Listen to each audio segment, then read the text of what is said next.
네, 안녕하세요, 여러분. 서울 창업 카페 홍대점에서 진행되는 스타트업 챌린지 데모데이를 시청하시는 여러분을 환영합니다. 저는 서울 창업 카페 홍대점의 사업을 맡고 있는 임병호라고 합니다. 서울시에서는 청년 창업을 지원하기 위해 다양한 기관들과 함께 서울 창업 카페를 운영하고 있습니다. 현재 운영 중인 서울 창업 카페는 총 11개 지점이고요. 서울 곳곳에 위치하고 있습니다.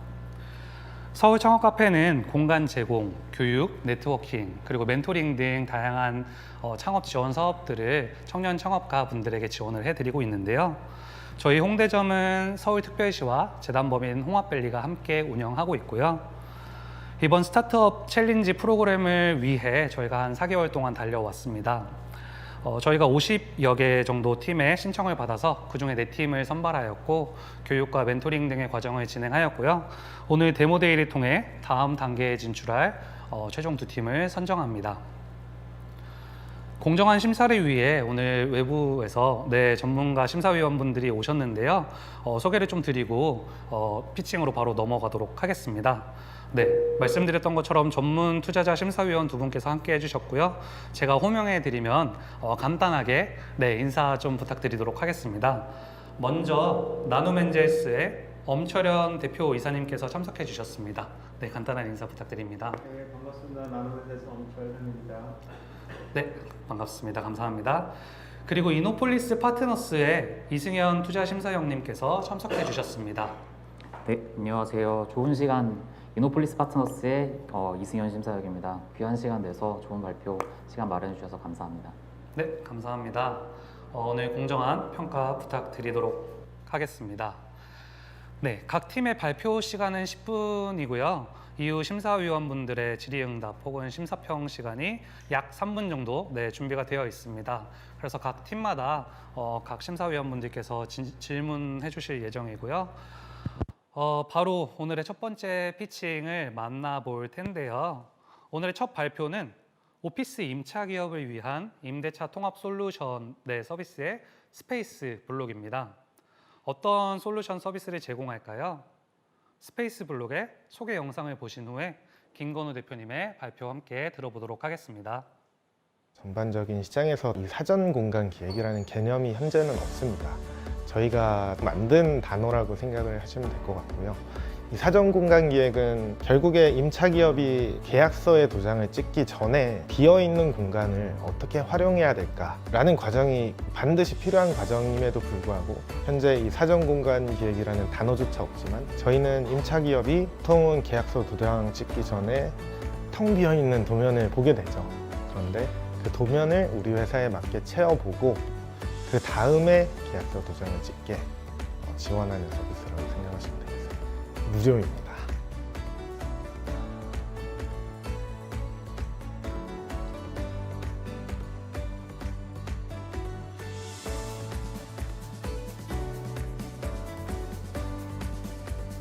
스페이스 블록은 임차 기업의 임대차 프로세스를 지원하는 프롭테크 스타트업입니다. 저는 스페이스 블록에서 대표를 맡고 있는 김건우입니다. 저는 스타트업과 투자회사 그리고 회계법인 경력 후에 이 사업을 시작하게 되었고 3D 공간 개발자와 부동산 투자 인력 그리고 인공지능 개발자와 함께 사업을 진행하고 있습니다. 오피스를 임대하는 임차 기업이 임대차 프로세스를 원활하게 진행할 수 있도록 지원하는 온라인 임대차 서비스를 개발하고 있습니다. 발품이 필요한 임차 기업의 편의성과 비용 효율성을 달성할 수 있도록 스페이스 블록은 비대면 온라인 서비스를 제공하고자 합니다. 네, 오피스 임차 기업을 위한 임대차 통합 솔루션을 제공하는 스페이스 블록 대표 김건우입니다. 발표 시작하겠습니다. 스페이스 블록은 임차 기업 고객에게 개인화된 비대면 임대차 통합 서비스를 제공하기 위해서 임차 기업의 요구 사항에 꼭 맞는 공실 정보와 이 임대차 계약 도장 찍기 전에 사전 공간 기획을 제공하는 프롭테크 스타트업입니다. 서울 경기권의 중대형 오피스 빌딩 임차 비용 평균은 월 기준 평균으로 약 5천만 원으로 비용이 임차 기업에게 발생하는 계약으로 임차기업뿐만 아니라 사업적 입지와 임직원 사무 공간의 업무 생산성과 직결되는 중요한 사안입니다. 현재 오피스 빌딩 임대 시장은 임차기업 우위 시장으로 공급 과잉 속에 임차기업 유치가 과열이 계속되고 있습니다. 현재 국내외 대형 부동산 에이전트들은 임차기업을 위한 비용적인 인센티브를 제공하고 있고요.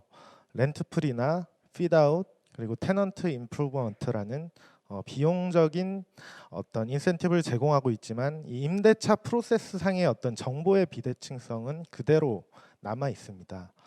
그래서 아직도 이 임차기업 담당자는 중개 업체를 찾아 그리고 공시를 찾아서 발품을 계속 팔고 있고 다수의 업체를 만나야 하고 다수의 인테리어 업체와 협상과 견적을 받아야 하는 이 불편함과 시간과 비용에 대한 부담을 계속 느끼고 있는 상태입니다. 스타트업 알스케어는 이러한 임차인 우위 시장에서 임차인 중심 서비스를 제공을 하기 시작했고 이 알스케어의 임차인 우위 전략과 이 인테리어라는 이 수직적 통합 사업 모델은 시장에서 충분히 가능성을 검증받은 상태입니다. 결국 2020년 알스케어는 대형 오피스 임대 시장 내에서 점유율 1위를 작년에 달성을 했고 이 상업용 부동산 시장에서의 새로운 포지셔닝과 이 가능성을 대규모 투자 유치와 매출로 검증을 한 상태입니다. 스페이스블록은 이 상업용 부동산 시장에서 특히 이 중대형 오피스 임대 시장에서 이 알스케어와 같은 임차인 우위 전략을 지향하지만 알스케어와는 조금 방향성이 다르게 이 임대차 프로세스 개선에 집중을 해서 이 임대 정보 통합과 사전 공간 기획을 통한 이 임대차 통합 서비스를 제공하고자 합니다. 결국 임차 기업이 더 나은 오피스 공간을 선택할 수 있도록 데이터 통합과 공간 기획을 제공하고 이 임차 기업의 발품과 협상이나 계약의 수고로움 그리고 비용을 혁신적으로 줄여줄 수 있습니다. 스페이스블록의 고객은 이 중대형 오피스 빌딩 유입 가능성이 높은 투자 유치에 성공하여 빠르게 성장하는 스타트업을 메인 타겟 고객으로 하고 있으며 월간 20개에서 30개 정도의 투자 유치 스타트업이 스페이스블록의 마케팅 대상이 되고 있습니다. 현재 국내 탑 개인 창고 스타트업의 리테일 공실 임대 자문을 진행을 하고 있고요. 해당 스타트업의 현재 지점들을 제외한 어떻게 보면 이 대형 부동산 에이전트들이 맡을 수 없는 그런 공간들을 저희가 지점 확대 대상 지역을 공실 매칭을 해주고 있는 상태고요. 올해 안에 수십 건의 리테일 임대차 계약 확보가 가능한 상태로 저희 예상에는 최저 5천만 원, 최대 2억 원의 매출이 발생할 수 있을 것으로 기대하고 있습니다. 향후에는 이런 유사한 업체들의 어떤 임대차 계약을 계속해서 수임할 수 있을 것으로 기대하고 있습니다. 또한 저희의 오피스 임대 자문 현황은 현재 신규 사업 공간 기획 MOU 협의를 건축 엔지니어링 사무소와 진행을 하고 있고 신규 오피스를 찾는 스타트업들이 계속 유입되고 있는 상태입니다. 향후에는 이제 계약 만료 예정의 어떤 대기업이나 중견기업의 어떤 임대차를 맡을 수 있는 시장 확대를 계획하고 있습니다. 이 국내 중대형 오피스 빌딩들은 서울 경기권에 718개 그리고 이 클래스 A 오피스 빌딩의 순흡수 면적, 신규 계약 면적은 약 13,000평으로 여의도 63 빌딩 8개를 전체를 채우는 정도의 큰 계약이 이루어지고 있습니다. 스페이스블록에서 제공 가능한 오피스 빌딩 공실 현황은 월간 약 1,400개에서 1,500개 정도 공실을 유지를 하고 있으며 월간 업데이트가 계속되고 있어서 임차 기업의 공실이 아닌 공실을 제공하는 경우는 거의 없다라고 보시면 되겠습니다.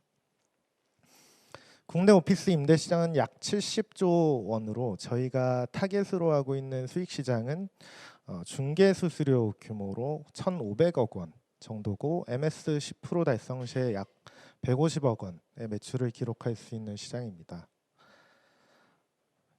저희 스페이스블록의 서비스는 임차기업에 무료로 제공되고 임차기업은 개인화된 서비스 페이지에서 임대차 요구사항에 적합한 공실만 필터링 받고 임대차 계약 전 단계의 사전 공간 기획 서비스를 제공을 받게 됩니다.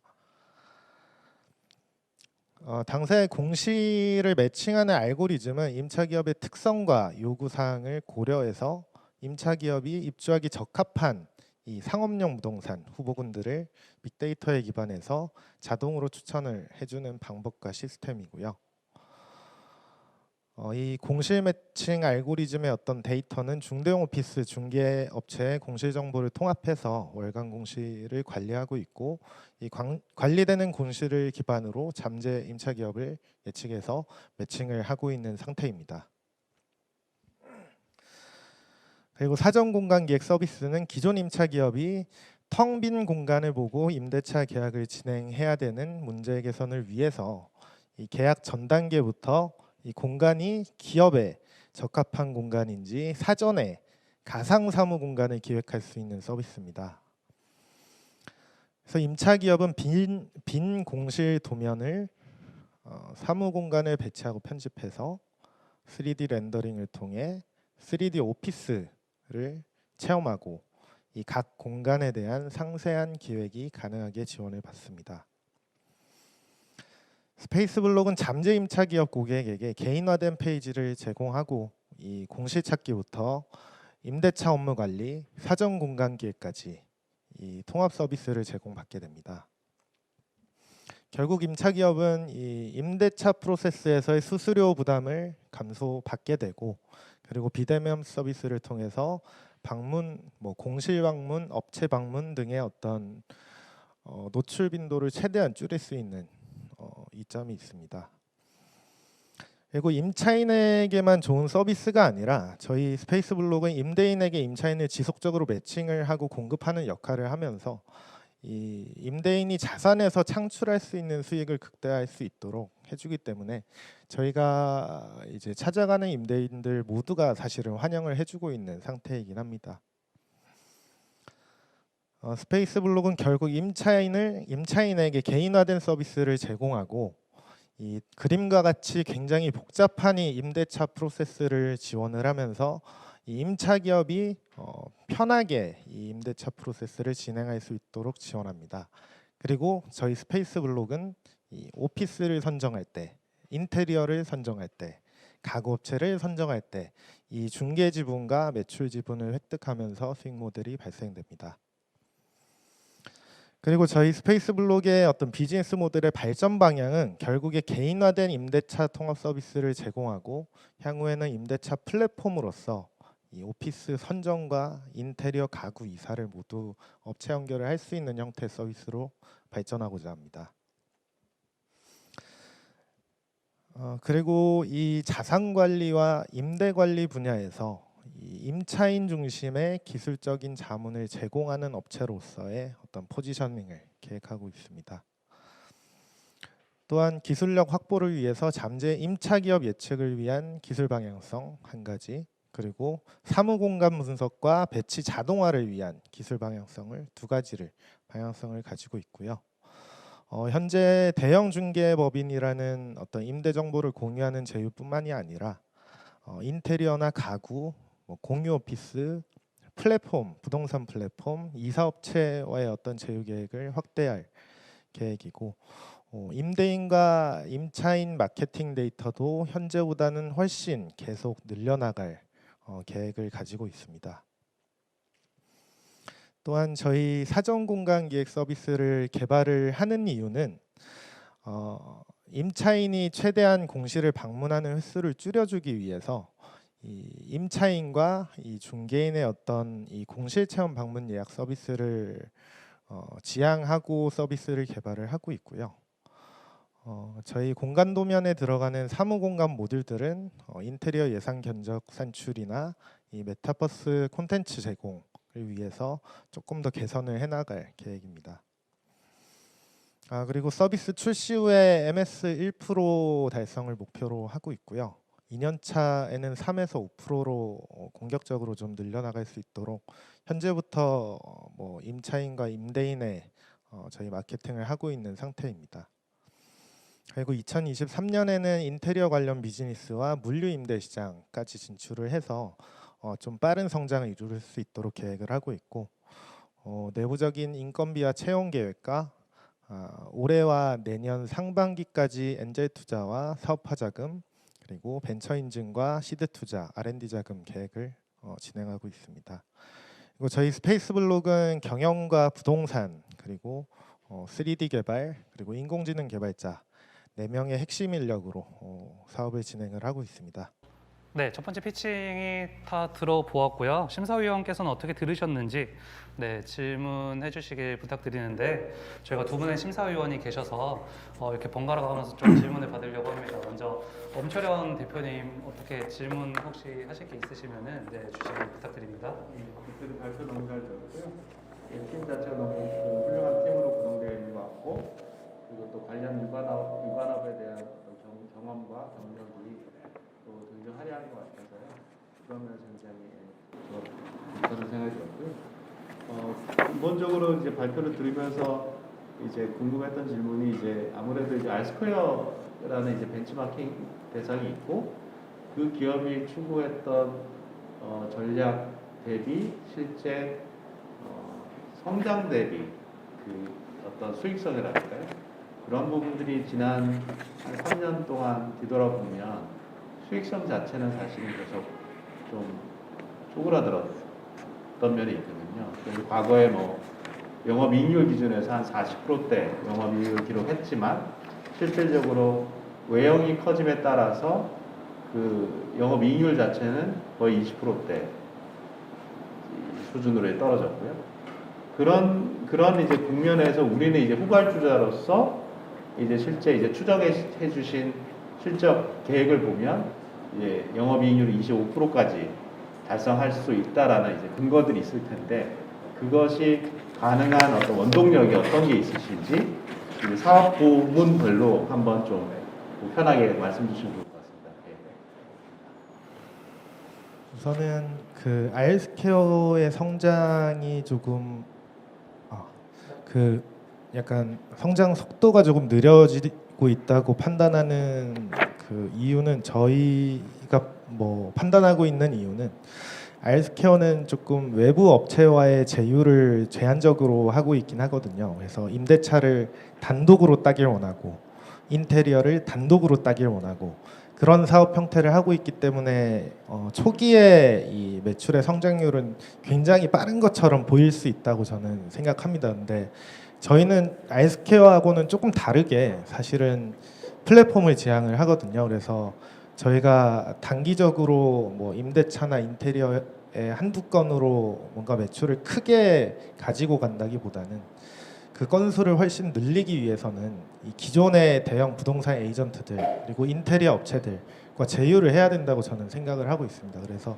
그 방향성에서 조금 저희는 다르다고 말씀을 드릴 수 있을 것 같고요.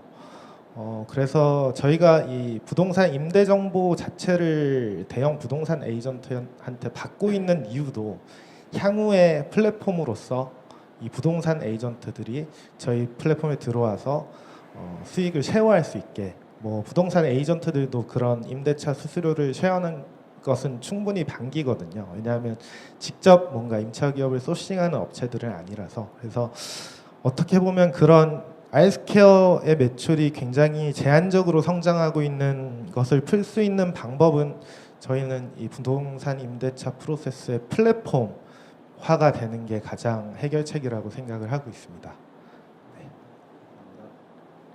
네, 이승현 심사위원님도 심사평 부탁드리도록 하겠습니다. 네, 뭐 시간 내주셔서 우선 대표해 주셔서 감사합니다. 저도 사실은 대표님과 엄 대표님과 비슷한 질문이 좀 있었던 건 사실인데, 뭐 R스퀘어의 수익성이 조금씩 약화되는 거랑은 별개로 어쨌든 시장 점유율이 거의 절반에 달하는 선도 업체인데, 제가 이해하고 있는 R스퀘어의 최대 강점 중에 하나는, 사실 R스퀘어는 지금도 엄청나게 많은 인력들이 발로 뛰면서 오피스들을 직접 남들이 갖지 못한 정보들을 발로 뛰면서 갖는 정보들이 있지 않습니까? 마치 옛날에 배달의 민족이 정말 발로 뛰면서 사업을 했던 것처럼, 저희가 뭐 이게 방금 말씀해 주신 게 답변이 되실 수 있을 것 같은데, 플랫폼화 라는 말씀을 해주셨는데 알스케어가 가지고 있는 시장에서 저희가 가질 수 있는 시장 침투를 위한 경쟁 우위가 어떤 요소가 있을지가 첫 번째로 좀 궁금했었고, 두 번째로는 저희가 타겟팅을 하고 있는 게 중대형 마켓이지 않습니까? 관여도가 되게 높을 것 같거든요. 네. 그러니까 스타트업들도 아까 제 리스트를 보니까 마켓컬리라든지 뭐 네. 이런 큰 회사들이었고, 점차적으로 이게 확대가 되면 대기업까지도 진출을 할 텐데, 그 업체들에게 저희가 이제 세일즈가 될 수 있는 네. 저희가 세일즈를 돼서 인테리어도 이렇게 하시면 되고 가상 공간도 이렇게 하시면 되고, 이런 부분을 컨설팅을 줄 때 저희가 가질 수 있는 세일즈 포인트가 좀 있을까요? 제가 느끼기에는 네. 관여도가 되게 높은 공간인데 네. 맞습니다. 3D로 봤을 때와 사실 왔을 때 직접 저희 집 아파트도 그렇지 않습니까? 아파트 네. 10억, 20억짜리도 눈으로 여러 개를 보고 다녀야 이 네. 공간을 어떻게 활용하겠다가 생기는데, 네. 공간이라는 게, 기업 공간이라는 게 그래도 네. 직접 가보실 텐데 저희의 네. 컨설팅대로 그들을 세일즈를 할 수 있는 게 가능하다 생각하실지 좀 궁금합니다. 사실 뭐 심사역 분께서 말씀하신 부분에 대한 고민을 많이 하고 있습니다. 저희가 제공하는 이 사전 공간 기획이라는 서비스가 어느 정도 수준에서, 왜냐하면 임대차 계약 전에 제공을 하기 때문에 어느 정도의 정확도를 가지고 제공을 해야 될까라는 고민을 계속 하고 있거든요. 그래서 현재로서는 저희가 뭐 임차 기업이 이제 요구하는 어떤 데이터들은 임직원이 몇 명이고 회의실이 몇 개 필요하고 임원실이 몇 개 필요하고 휴게 공간이 전체 임직원 대비 한 몇 프로 정도 될 것 같고, 이런 이제 팩터들을 계속 늘려가면서 그 팩터를 기반으로 저희가 사실은 배치를 해서 드리는 형태이긴 합니다. 근데 뭔가 이 인테리어적인 저희가 강점을 가지기는 현재로서는 조금 어려움은 있는 것 같습니다. 왜냐하면 인테리어 업체들이 그런 이제 컨셉 도면을 받게 되더라도 안 되라고 할 가능성이 굉장히 높기 때문에 참고할 정도의 저희는 서비스를 생각하고 있고요. 그 공간 크기가 임차 기업에게 적당한 크기다 정도라는 어떤 판단을, 의사결정을 지원하기 위한 사전 공간 기획 서비스라고 생각을 하시면 될 것 같고요. 저희가 강점으로 생각하고 있는 부분은 오히려 공실을 찾는 부분입니다. 그래서 공실을 찾는 게 왜 강점이냐라고 할 수 있냐면, 현재로서는 뭐 예를 들어 CBR이나 JLL, 뭐 신영에셋, 뭐 여타 대형 부동산 에이전트들이 가지고 있는 공실들이 다 다르거든요. 근데 그 공실들을 다 확인하기에는 이 임차 기업 입장에서는 거의 10개의 업체를 만나야, 뭐 부동산 기업을 만나야 되고, 그 기업이 워낙 크기 때문에 거기에 담당자가 다 다르기 때문에 실질적으로 모든 공실을 검토하려면 거의 담당자 20명, 30명을 만나야지 검토를 할 수 있는 상태입니다. 근데 저희도 지금 저희가 유치하고 있는 스타트업이 왜 저희와 함께 하냐면, 그들은 저희만 만나면 되기 때문에 사실 굉장히 편하다는 거죠. 그래서 저희가 임차 기업을 유치할 수 있는 가장 큰 핵심 포인트는 그런 대형 업체의 정보를 통합해서 제공한다. 근데 수수료가 차이가 없네? 그러면 너네만 만나면 되겠네 라는 포인트가 저희의 가장 강점이라고 생각을 하고 있습니다. 근데 말씀 주신 어떤 그 인테리어로의 어떤 이 강점들은 저희가 계속 고민을 하고 좀 개선을 해나가야 되지 않을까라고 생각하고 있는 부분이긴 합니다. 네. 네, 감사합니다. 오늘의 첫 번째 피칭은 스페이스 블록의 김건호 대표님이었습니다. 네, 감사합니다. AI 기술을 활용한 IT 아웃소싱 성공 보장 중개 플랫폼 제시오 IT를 운영하는 랭킹 컴퍼니입니다. 어떻게 운영되는 서비스일지 역시 마찬가지로 소개 영상 보신 후에 홍석현 대표님께 들어보도록 하겠습니다. 사실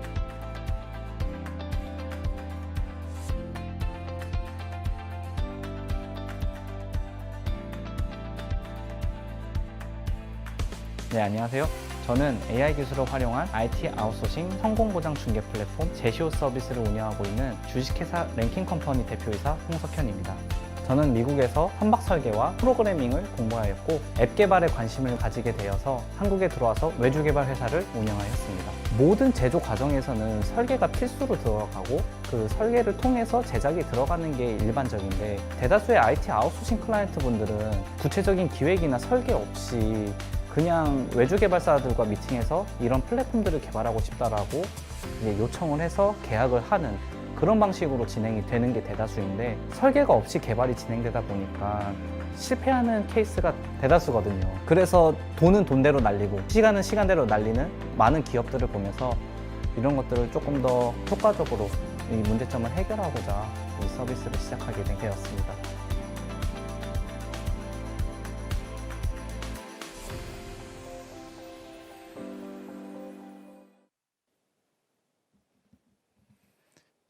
네, 안녕하십니까. AI 기술을 활용한 IT 아웃소싱 성공 보장 중개 플랫폼 제시오 서비스를 운영하는 홍석현 대표입니다. 반갑습니다. 현재 국내 IT 아웃소싱 시장은 자체 인력으로 플랫폼 개발이 어려운 스타트업들의 증가와 기업들의 내부 인력 유지 비용 절감과 개발자 품귀 현상으로 인해 매년 이 시장이 꾸준히 성장하여 내년엔 약 4조 2천억 원의 시장 규모로 파악되고 있습니다. 저희가 이 시장에서 해결하고자 하는 목표는 고객의 외주 개발 분쟁 발생률 최소화와 외주 개발 실패로 인한 재개발률 최소화입니다. 저희가 분석한 바에 따르면 외주 개발 시 발생하는 분쟁률은 약 84%로 파악되고 있으며 개발 미흡 혹은 실패로 인한 플랫폼 재개발률은 62.7%로 분석되고 있습니다. 저희는 총 8년간 외주 개발 회사를 운영하면서 이 시장의 분쟁률과 재개발률을 최소화시키기 위해 분석을 했고 결국 제시오 서비스를 런칭하게 되었습니다. 현재 IT 아웃소싱의 일반적인 프로세스는 다음과 같습니다. 클라이언트가 직접 작성한 미흡한 기획서로 개발사와 미팅과 계약이 진행됩니다. 하지만 이 프로세스는 분쟁률과 재개발률을 낮출 수가 없습니다. 일단 클라이언트가 직접 작성한 미흡한 기획서는 90%가 매우 미흡합니다. 그 원인은 팀 내 개발자가 없거나 IT 아웃소싱 경험이 부족하거나 아니면 개발 지식이 부족하여 구체적인 기획서를 만들 수가 없습니다. 반대로 외주 개발사는 구체적인 기획이 없고 기능에 대한 정확한 설명이 없어 개발하는 데 많은 애로사항이 생기고 있습니다.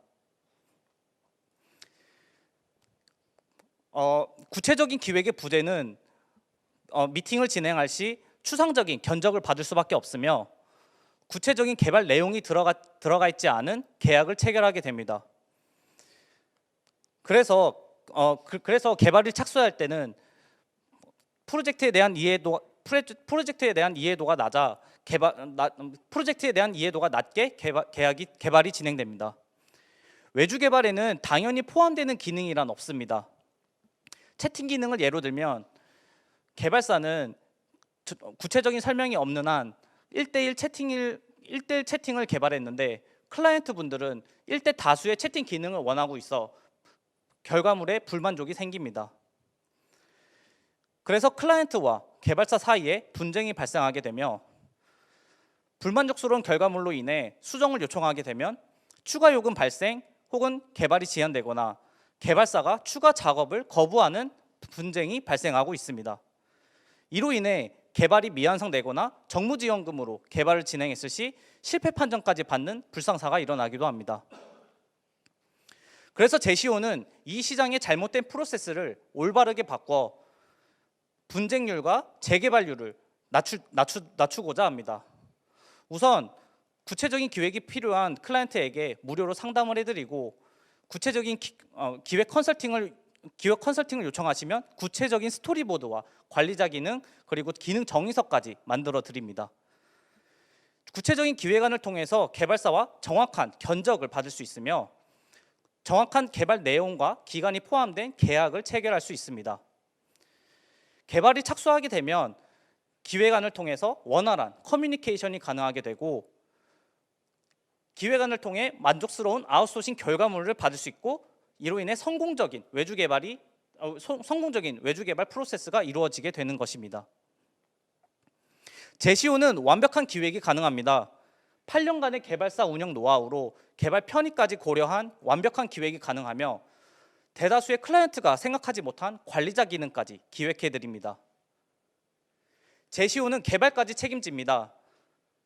저희의 엄격한 검증 프로세스를 거쳐 개발사와 공식 파트너십을 체결하여 기획 완료 후 유사한 개발 이력이 있는 개발사까지 중개해 드립니다.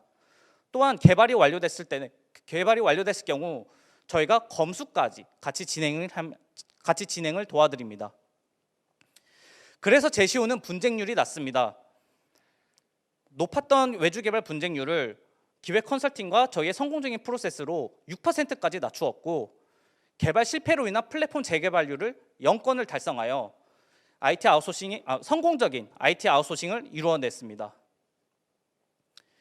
저희는 IT 아웃소싱 성공률 상승에 멈추지 않고 고객의 사용 편의성을 위해 AI 기술까지 도입했습니다.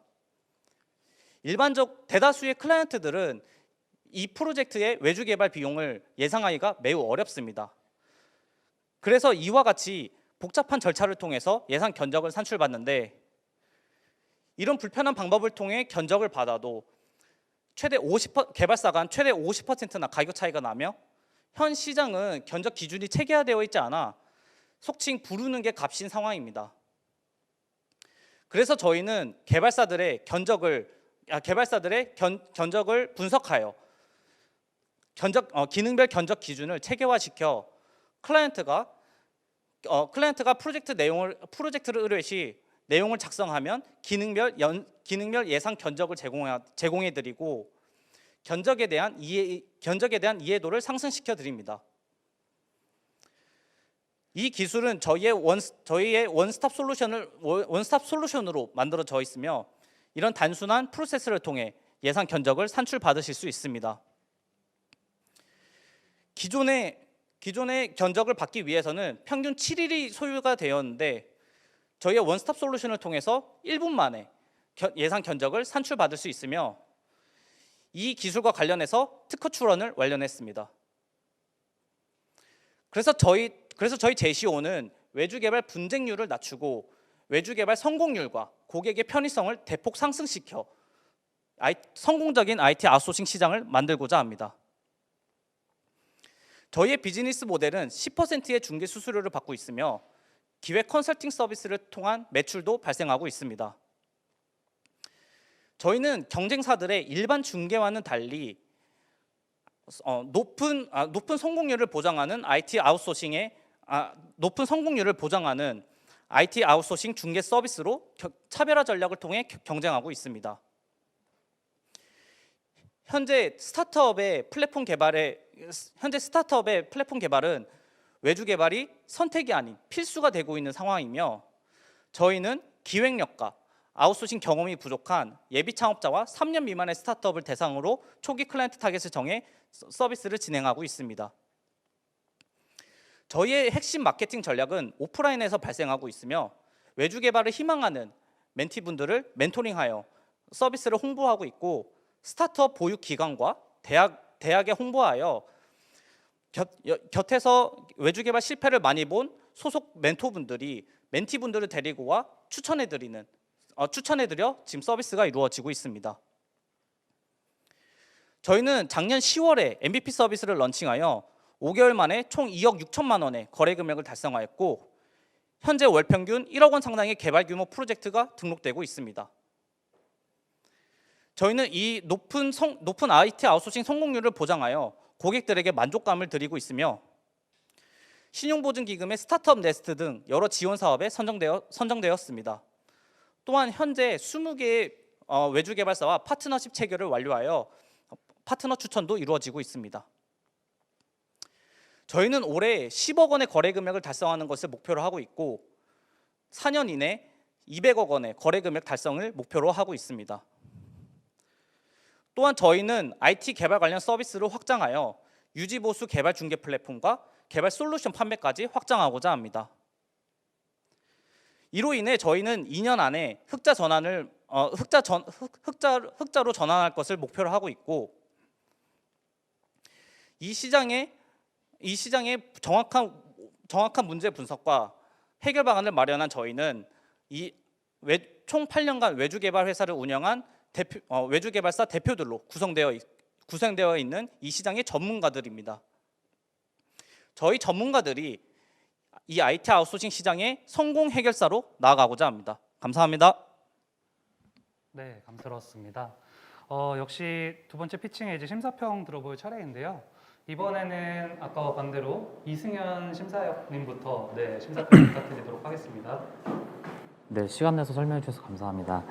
이제 AI를 통해서 견적을 매칭한다는 부분이 조금 잘 이해가 안 돼서, 그러니까 비즈니스 모델 자체가 조금 이해가 안 되는 부분이 있는데, 저희가 내부적으로, 그러니까 홈페이지, 예를 들어 홈페이지 외주 제작, 앱 외주 제작이라고 했을 때 다른 곳과 경쟁 우위를 가지는 차별화되는 부분이 일종의 PM 역할을 다 해준다. 뭐 정의서부터 기획서에 개발을 하고 사후 관리를 하고 QC를 하는 단까지 다 해준다가 저희의 좀 경쟁 우위가 되는 부분인 것 같거든요. 근데 제가 알기로는 다른 이런 앱 개발 도와주는 외주분들은 뭐 예를 들면은 이런 기능이 들어갔을 때는 얼마, 이런 기능이 들어갔을 때는 얼마다의 부른 게 값이 아니라 그런 내부적인 견적표가 다 있는 걸로 알고 있는데, 저희가 AI를 도입했다는 게 이거를 매칭을 시키는 건지 이런 부분이 좀 궁금하고, 첫 번째로는 이제 그 부분을 먼저 좀 답변을 좀 부탁드리겠습니다. 네, 보통 이제 위시캣이나 크몬 같은 이제 중개 플랫폼을 이용하면 예산을 물어봅니다. 이 개발에 대해서 얼마까지 쓸 수 있냐고 항상 물어보는 질문입니다. 아니면 사이트에서 클라이언트의 예산을 꼭 표시를 해야 되는 상황입니다. 그래서 보통 예를 들어 3천만 원의 개발 비용이 실제로 들지만 예산이 5천만 원이면 외주 개발사들은 대부분은 그냥 5천만 원을 부르거나 아니면 5천만 원 근처의 가격을 부르거나 합니다. 그래서 저희가 견적 기준이 없다는 것은 이런 개발 비용을 토틀어서 뭐 예를 들어 4,500만 원이다라고 보통 그냥 말씀을 해주시는데, 저희는 AI 기술을 통해서 평균의 견적을 기능별 견적 기준을 체계화시켜서 예를 들어 채팅 기능 같은 경우에는 뭐 안드로이드에 채팅 기능이 포함되면 1,000만 원이 추가되더라. 이러면 키워드로 안드로이드의 개발을 원하고 안드로이드 환경의 개발을 원하고 채팅이 포함됩니다. 이러면 이제 예상 견적이 1,000만 원 정도 됩니다. 하지만 이거는 저희는 예상 견적일 뿐이지 저희가 정답은 아닙니다. 개발사가 법인인지 그냥 프리랜서들인지 아니면 개인 사업가인지 견적이 다 다르지만, 보통 이렇게 중개 플랫폼이나 개발사들 컨택해서 견적을 받아보면 50% 정도나 차이가 나는 상황을 보이고 있지만, 저희가 예상 평균 가격을 이제 견적을 산출해서 저희가 제시를 했을 경우에 보통 20% 정도만 이제 실제 견적과 차이만 보일 뿐입니다. 그래서 저희가 저희의 예상 견적을 저희가 산출해 드리는 거지 저희 값이 답은 아닌 상황입니다. 그렇다면 저희가 중개 플랫폼이지 않습니까? 네, 맞습니다. 그러면 저희가 공급자인 아까 말했듯이 PM의 역할을 다 해줄 수 있는 개발자인데 기획도 할 수 있고 QC까지 다 할 수 있는 생각보다 되게 고급 인력의 프리랜서들인데, 이 인력의 공급이 저희가 얼만큼 되는지에 따라서 저희가 유치할 수 있는 고객사가 좀 들어갈 것 같거든요. 예를 들어서 이 앱이 뭐 MVP 모델로 개발을 한다고 해도 카카오에서는 한 2주 정도를 이제 런하는 걸로 알고 있는데, 이 정도 시스템이면 카카오에서 몇 팀으로 2주까지 달리는 거를 프리랜서 프리랜서 공급자, 그 정도의 고급 공급자가 인원이 저희 서비스를 얼마나 사용을 하고 있을지 이 부분이 조금 궁금합니다. 혹시 프리랜서라고 하시면 기획 그러니까 이제 저희 중개 플랫폼이 있고 여기에 이제 등록을 하시는 서비스 공급자분들이 계신 거잖아요. 맞습니다. 이분들이 얼마나, 그러니까 이런 퀄리티를 보장을 할 수 있는 분들이 얼마나 되는지, 뭐 이거에 대해서 저희가 내부적인 뭐 폴리시가 있어가지고 이분들의 뭐 이런 다양한 기능들을 다 설계를 하고 개발을 하고 QC까지 할 수 있을 정도의 역량을 저희가 뭐 평가한 따로 시스템이 있는지 이런 부분이 좀 궁금합니다. 우선적으로 저희는 프리랜서들은 저희가 파트너십 체결을 하고 있지 않습니다. 왜냐하면 프리랜서나 아니면 일반 외주 개발사 같은 경우에는 개발 실패할 확률도 높아지고, 저희의 브랜드는 IT 아웃소싱을 성공적으로 개발시켜 드리겠다, 이게 저희가 목표이기 때문에 저희는 법인 사업자나 아니면 개인 사업자 중 개발 이력이 어느 정도 있고, 그리고 저희가 검증 시스템이라는 것은 그 개발사들의 포트폴리오와 저희가 개발사를 운영해봤으니까 개발자들의 역량들을 저희가 체크를 합니다. 예를 들어서 안드로이드 개발이라고 예를 들었을 때 똑같은 안드로이드에는 언어가 하나만 있는 게 아니라 다양한 언어를 개발할 수가 있습니다. 그래서 그 언어를 개발할 수 있는 개발자가 있는지, 그리고 개발 이력이 얼마나 되는지, 그리고 그 회사가 경력이 얼마나 됐는지, 이런 것들을 저희가 파악을 해서 저희도 외주 개발사를 운영한 경험이 있기 때문에 지금 현재로서는 20개 저희가 그 회사를 정확히 알고 있는 지금 그 개발사들과 지금 20곳의 그 공식 파트너십 체결을 완료한 것입니다. 외주 개발사를 뭐 20곳 이상을 저희가 확보를 한 상태고 중개를 해서 사람을 찾아주는데 저희가 이미 신뢰하고 있는 외주 개발사분들이 PM의 역할을 다 해주신다는 말씀이시죠? 아닙니다. PM 역할이나 아니면 기획 같은 경우는 저희가 직접 합니다. 저희가 기획자와 그다음에 PM자가 있기 때문에, 그래서 PM 같은 경우에는 보통 외주 개발사 입장에서는 잔금을 받을 때까지 소스 코드를 절대 공개하지 않습니다. 그래서 저희가 공식 파트너를 체결한 이유는 물론 검증 시스템을 거쳐서 저희가 믿을 만한 개발사만 모으겠다는 뿐만 아니라 저희가 직접 개발에 대한 그 기세 이제 실시간으로 개발 히스토리나 이런 것들을 저희가 파악할 수 있어서 저희가 그것까지 확인을 해서 월 1회에서 2회 정도 저희가 개발이 어떻게 진행되고 있다는 PM을 역할을 하고 있습니다. 알겠습니다. 감사합니다. 네, 감사합니다. 다음은 엄철현 대표님 심사 지원해 주시기 바랍니다. 예, 발표 너무 잘 들었고요. 그 대표님 그 팀 전체로 보면 어쨌든 완벽한 기획이 가능하겠다라는 생각이 드는데, 그 기획단이 결국 작업의 어떤 스코프를 이제 파악해야 될 거고, 그 스코프가 파악이 돼야지 실질적으로 그 견적 산출 어떤 소요되는 기간이라든가 실제 어떤 오차 범위의 어떤 견적에 대한 정확성이 나올 것 같은데, 그런 기획의 정확성 외에 지금 말씀하시는 그런 우리의 차별적 우위가 달성 가능할지, 그 부분이 사실은 조금 궁금했고요. 그리고 지금 어쨌든 MVP 성과가 굉장히 그 경이로운 수치가 지금 나타난 것 같아요. 그래서 제이커브를 그리고 있는 것 같은데 10월 달부터 이제 2월 달까지 보면 그러니까 누적 매출액은 거래 금액은 상당히 이제 성장을 했는데 그 중개 수수료 매출 자체가, 그러니까 수수료 유율 자체가 좀 하락한 것 같아서 그거에 대한 이유가 어떤 것이 있었는지 좀 궁금합니다. 일단은 저희가 지금 마지막으로 질문 주신 거에 대해 답변을 진행하자면, 저희가 보통 기획하고 그 다음에 개발까지 그 개발 계약까지 체결되는 그 시간이 보통 2개월에서 3개월 정도 걸립니다.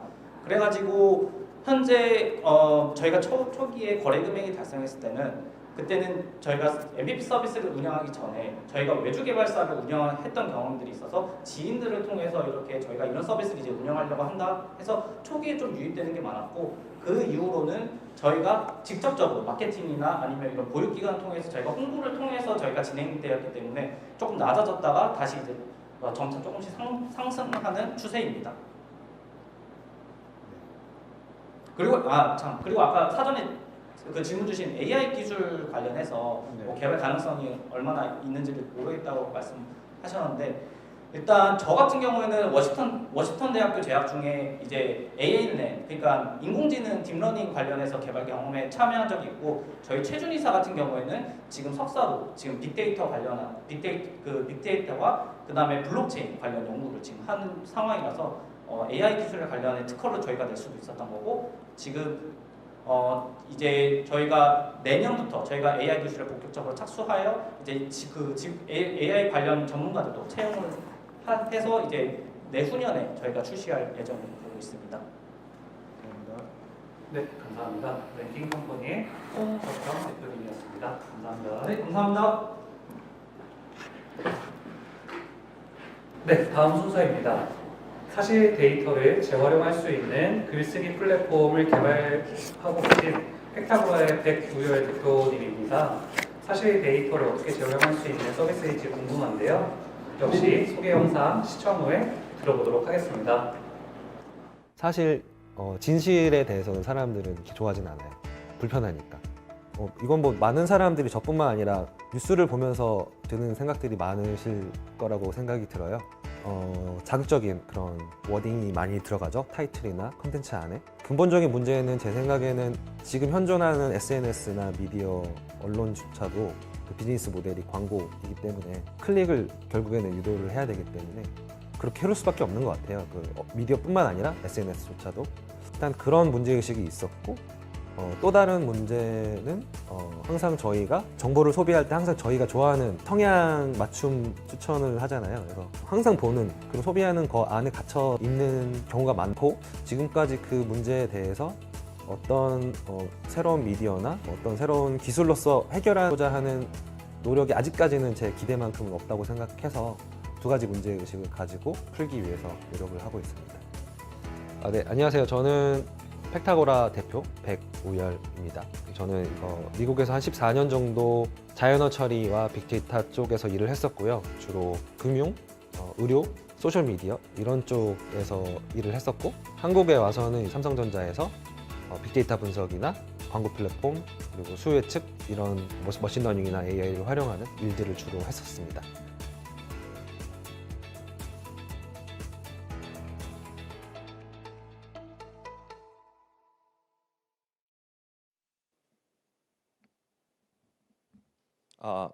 네, 지금 안녕하세요. 팩타고라의 백우열입니다. 발표 시작하겠습니다. 일단은 저희 팀 소개해드리고, 저희가 어떤 문제의식을 가지고 있는지 말씀드리고, 저희가 무엇을 개발하고 있는지, 그리고 어떤 비즈니스 모델을 가지고 있는지 순서로 설명드리도록 하겠습니다. 일단 저희 팀 소개부터 하겠습니다. 저는 이제 사실 11년 정도 미국에서 이제 자연어 처리와 데이터 쪽에서 일을 했었고, 한 3년 정도 이제 한국에서 삼성전자에서 일을 했었는데요.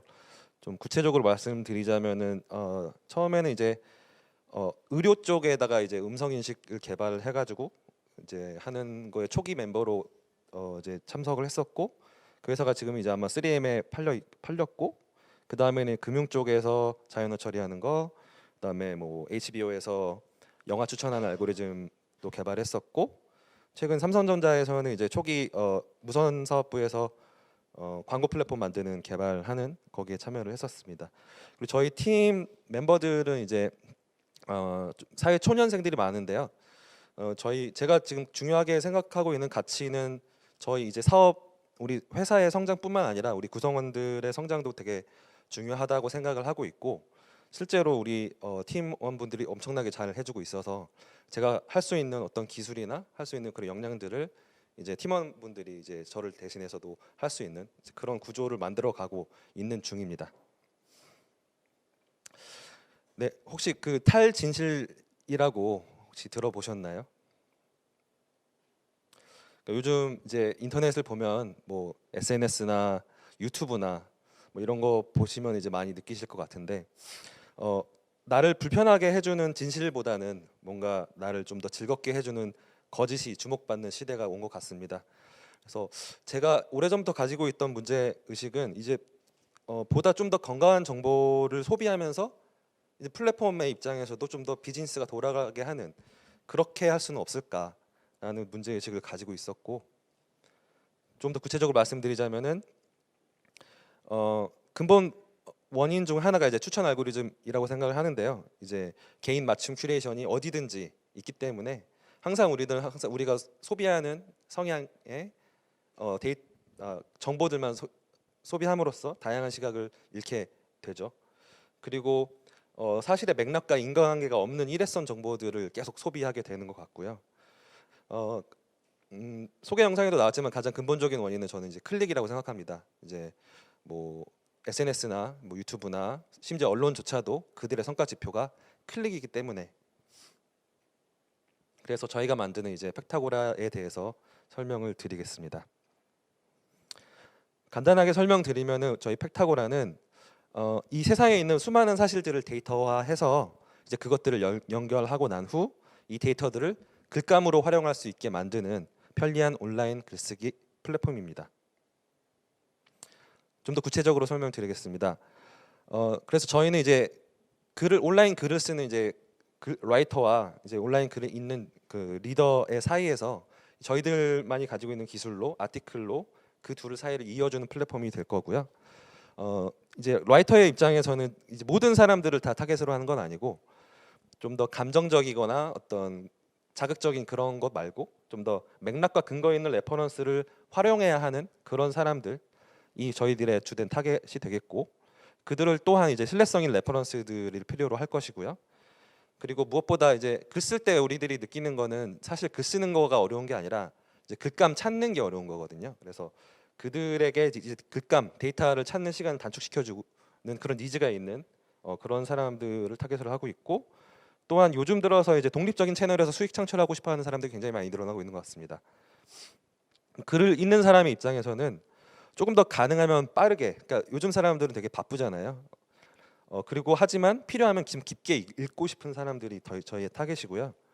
그리고 그들 또한 이제 신뢰에 대한 니즈가 엄청나게 높은 사람들일 것이고, 그리고 단편적인 사실들보다는 맥락과 어떤 인과관계를 보고 싶어하는 그런 사람들, 그리고 전문가들의 인사이트를 내가 원하는 것들을 선별해서 보고 싶어하는 그런 사람들이 저희의 타겟이 될 것입니다.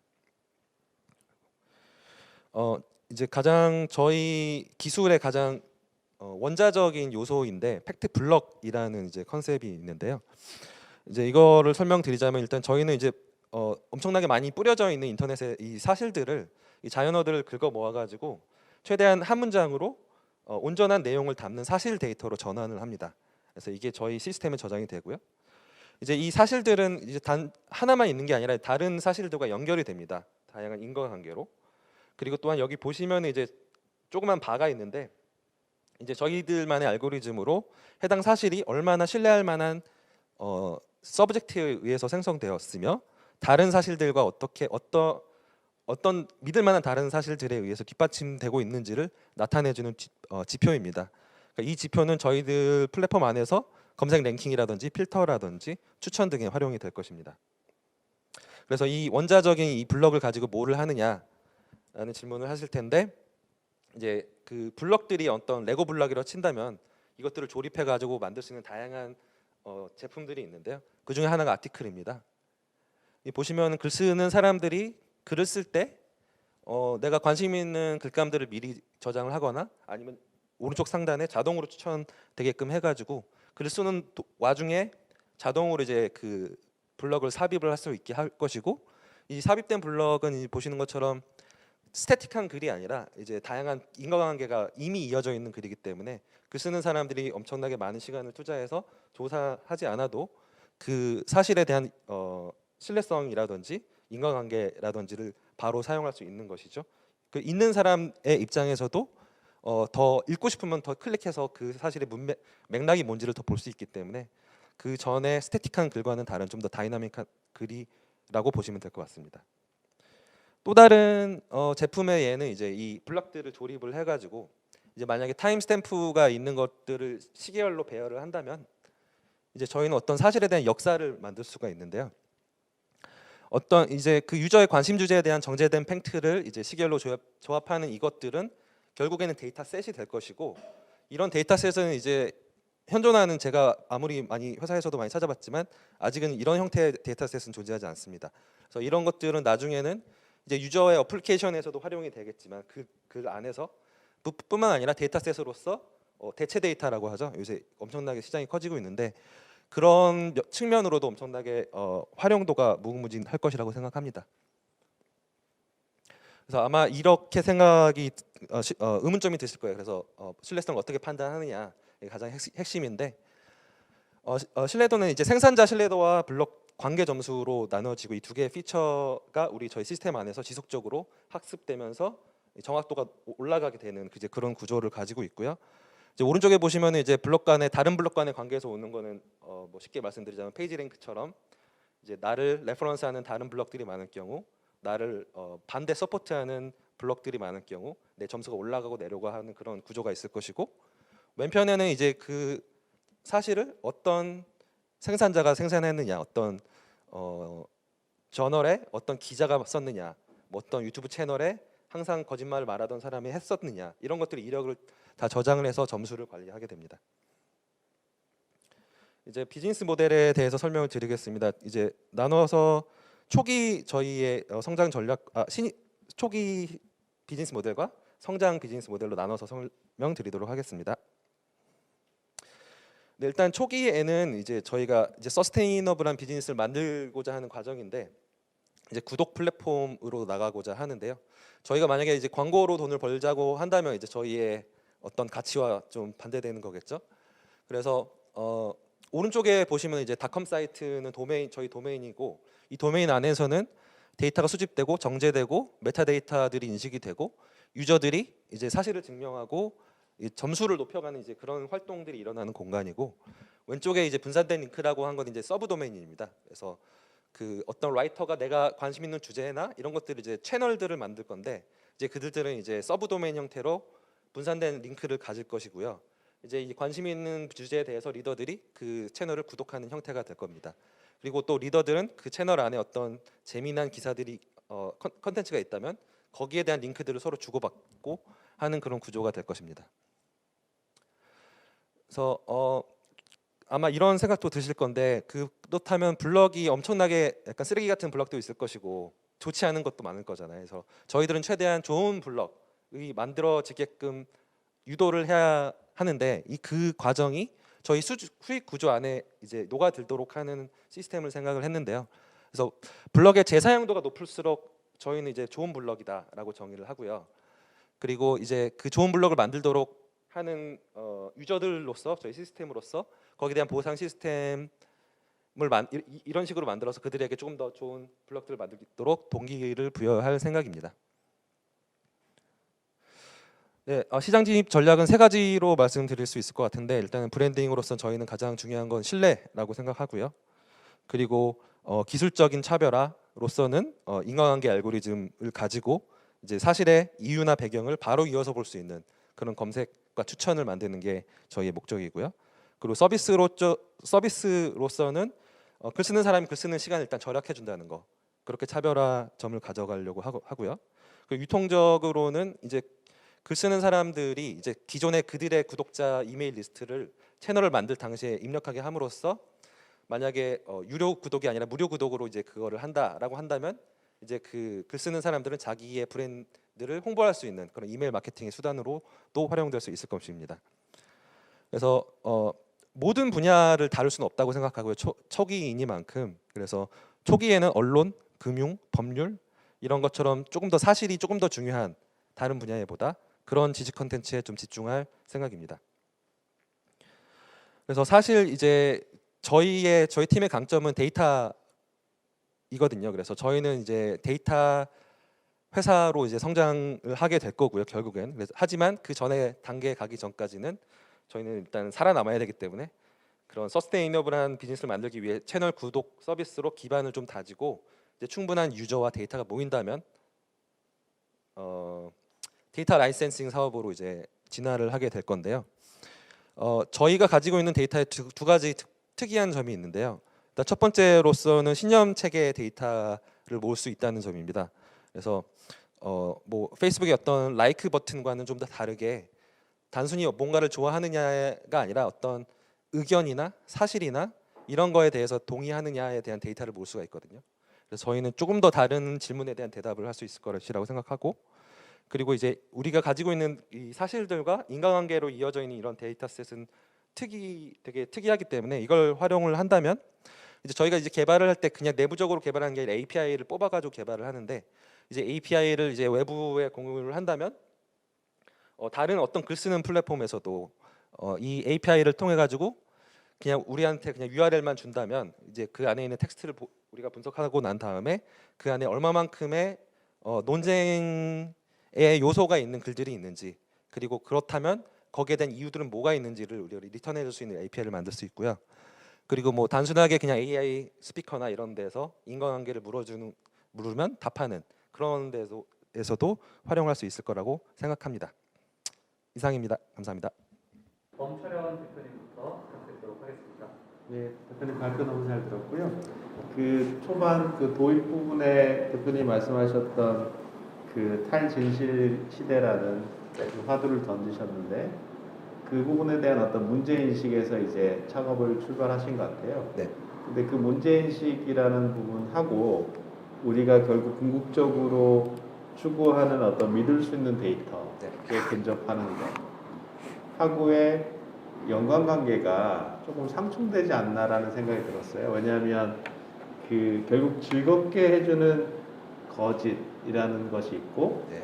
근데 이제 우리는 그거보다 또 현실적으로 봤을 때는 실제 그 불편한 진실에 대해서도 또 오히려 덜 선호하는 부분이 있기 때문에 그런 관점에서 정말 믿을 수 있는 데이터라는 것과 어떤 우리에게 즐거움과 좀 덜 불편한 요소들이 어떻게 해소될 수 있을지라는 부분에 대해서 좀 매칭을 좀 시켜주시면 어떨까라는 좀 생각이 들었고요. 예, 그리고 결국에는 이게 글쓰기 플랫폼이 이제 활성화가 잘 되셔야 될 텐데, 그러면 그 활성화되기 위해서 어떤 그 인센티브를 제공하시고 그게 다 잘 확장될 수 있을지, 예, 그 부분이 좀 궁금했습니다. 네, 알겠습니다. 첫 번째 부분은 저도 많은 고민을 해보겠습니다. 그리고 두 번째에서 이제 어떻게 인센티브를 줄 것이냐라고 여쭤보셨던 건 이제 그 저희 보상 체계를 만드는 시스템인데요. 일단은 저희 이제 글 쓰는 사람의 입장에서 그들이 채널을 만들고 이제 다른 사람이 유료 구독을 하게 될 경우 그들이 독립적인 그냥 수익을 가져갈 수 있도록 할 겁니다. 저희는 뭐 지금 한 10% 정도로 생각하고 있는데 이제 소량의 수수료만 이제 가져갈 거고 이제 그들로서는 이제 많이 구독자가 많을수록 그들한테는 좋은 거기 때문에 이제 그런 식으로 동기부여가 될 거라고 생각을 하고 또 이제 블락적인 측면에서는 아까 말씀드렸던 것처럼 이제 블럭에 대한 이제 재사용도가 높아질 경우에 거기에 대한 크레딧이 쌓이도록 할 겁니다.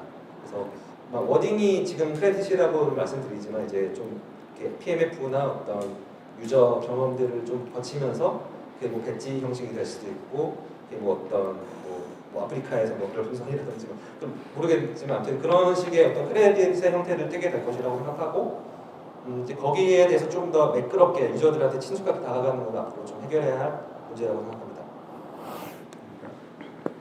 네, 감사합니다. 이승현 심사위원님도 심사평 부탁드리도록 하겠습니다. 네, 문제의식 부분에서 저도 사실은 그 모두가 거짓말을 한다라는 책을 최근에 본 적이 있었는데 네. 이게 사람들이 말을 하는 것과 실제 빅데이터를 돌렸을 때 사람들이 진짜로 생각하는 건 다르다는 걸 다룬 책을 제가 일전에 본 적이 있었는데 그게 되게 많이 생각이 나는 서비스더라고요. 그래서 잘 설명해 주셔서 너무 감사했고 저는 3가지 정도 질문이 좀 있습니다. 첫 번째로는 최근에 지난달 정도에 네이버도 구독형 모델로 네이버 프리미엄 를 출시를 한 걸로 알고 있는데 수익성 자체가 그렇게 좋지 않더라고요. 구독형 자체가 사람들에게 뭐 이미 저희 경쟁사에도 시장에 나와 있는 다양한 뭐 프리미엄 컨텐츠들을 제공하는 것들이 있고 이거에 대해서 네이버의 그 이름 하나만으로 큐레이션에 신뢰도를 주는 거가 쉽지 않고 그들을 구독까지 이끌어내는 거에 있어서도 사실은 되게 어려운 것 같은데 제 엄 대표님께서 해주셨던 말씀과 되게 조금 유사한 것 같긴 한데 이거를 그들을 어떻게 끌어들일 것인지 경쟁사 대비로 저희가 가지는 시장 침투 우위 전략 같은 게 있을지가 첫 번째로 조금 궁금하고요. 그러니까 제가 느끼기에는 경쟁사들도 분명히 그 팩트를 체크를 하는 거에 대해서 내부적인 툴들이 있을 것인데 그런 부분이 좀 궁금하고 그게 소비자들에게 과연 컨텐츠 소비자들에게 어필이 될 수 있을지 어떻게 어필할 것인지가 궁금하고요. 두 번째로는 비즈니스 모델에서 아까 말씀드렸다시피 구독형이 그렇게 수익성이 나오지 않을 때 저희가 어쨌든 초반에 살아남아야 할 텐데 이를 극복하기 위한 전략이 좀 있을지 사실은 저희의 알고리즘 자체가 매력이 있다고 생각을 하는데 그 알고리즘이 진짜로 적용이 될 때까지 버티는 거에 대해서 구독형이 잘 안 됐을 때 플랜 B 같은 거에 대한 대책이 좀 있으실지가 궁금하고요. 네, 조금 복잡할 것 같아서 이렇게 2개 먼저 답변해 주시면 제가 그 다음 거를 여쭤보겠습니다. 일단 2개가 되게 연관되어 있는 거 맞습니다. 같아서 예. 연관돼서 설명을 드릴게요. 일단은 어떤 대기업들도 이미 구독형 플랫폼을 하고 있고 거기에 대한 마켓 성과가 아직까지는 좀 눈에 보이지 않고 그들과 어떻게 경쟁할지 또 어려운 게 이제 우리가 수익화되는 부분에서 어려운 점이 생기면 어떻게 극복할지 맞습니다.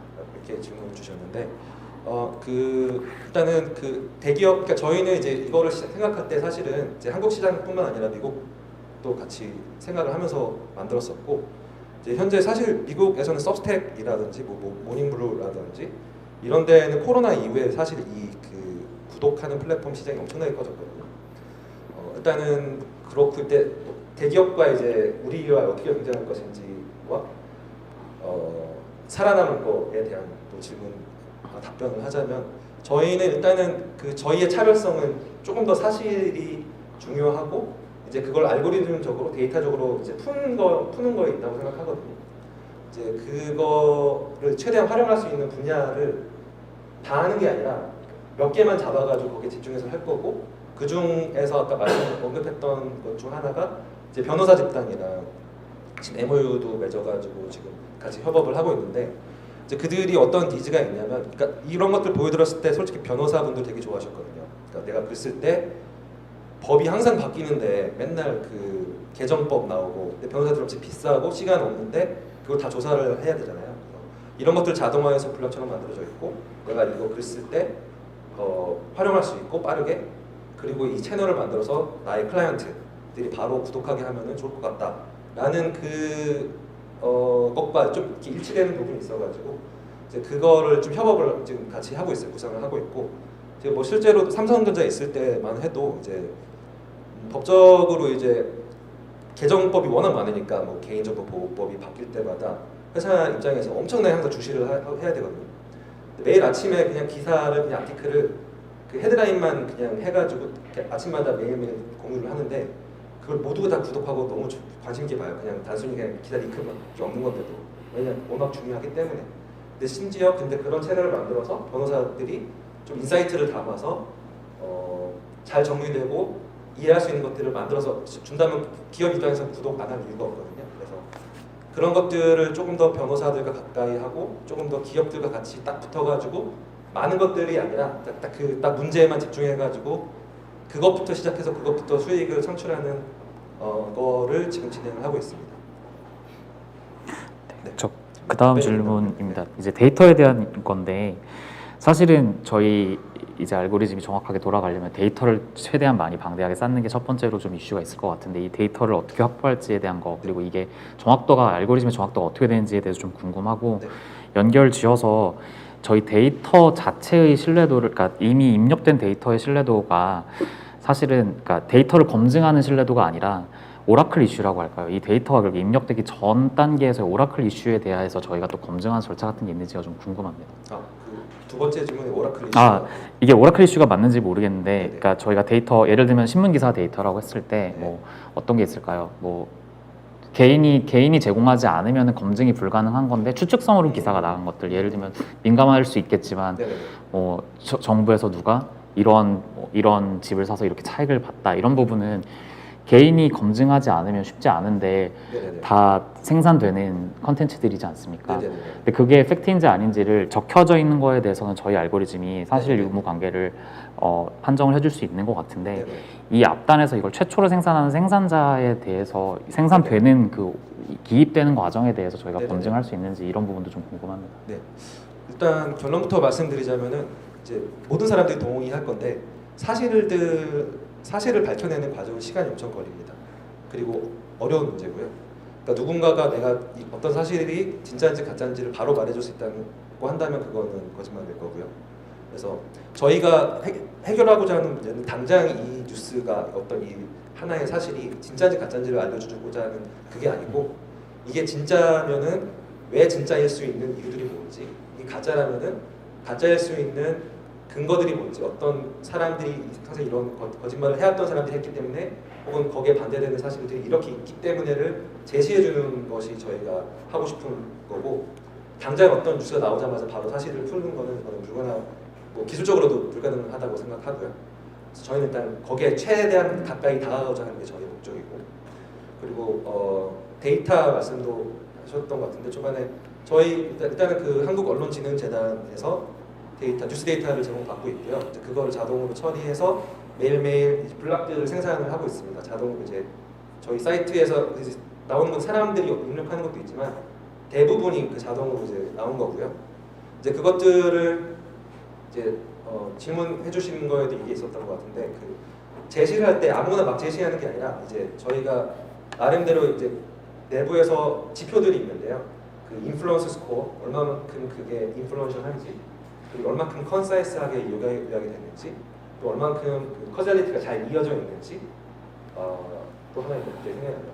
그래서 이 네 가지 지표에 의해서 그냥 나오는 게 아니라 그러니까 랭킹이 바뀌어서 유저들이 첫 화면에 나올 때 그거를 이제 고려해서 보여주기 때문에 최대한 모든 쓰레기나 이런 것도 다 보여주는 게 아니라 최대한 보여주고 그 사람이 봐야 하는 이유가 있는 것들을 위주로 보여주고자 하는 게 어떻게 보면 그 알고리즘의 목적이겠죠. 감사합니다. 네, 감사합니다. 네, 팩타고라의 백우열 대표님이었습니다. 감사합니다. 네, 감사합니다. 오늘의 마지막 피칭인데요. 원스톱 솔루션 알바 매칭 앱 잽을 서비스하고 계신 피타의 전병선 대표님의 피칭을 들어보도록 하겠습니다. 기존 어플들과 어떻게 차별화되어 있을지 궁금한데요. 소개 영상 보신 후에 대표님께 들어보도록 하겠습니다. 알바 시장은 크게 알바몬, 알바 중국 이 두 가지 양강 체제가 오랫동안 지속되어 왔는데요. 채용 공고 자체가 곧 돈이기 때문에 이들 입장에서는 사실상 중복 공고를 막을 이유가 없게 됩니다.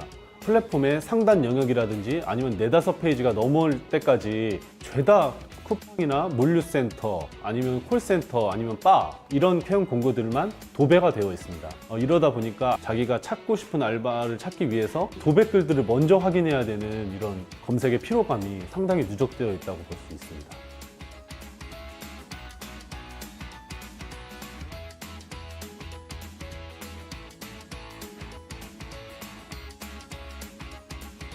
네, 안녕하세요. 저희는 피타라고 하고요. 저는 피타의 대표를 맡고 있는 전병선입니다. 피타는 팔색조라는 의미를 가지고 있고요.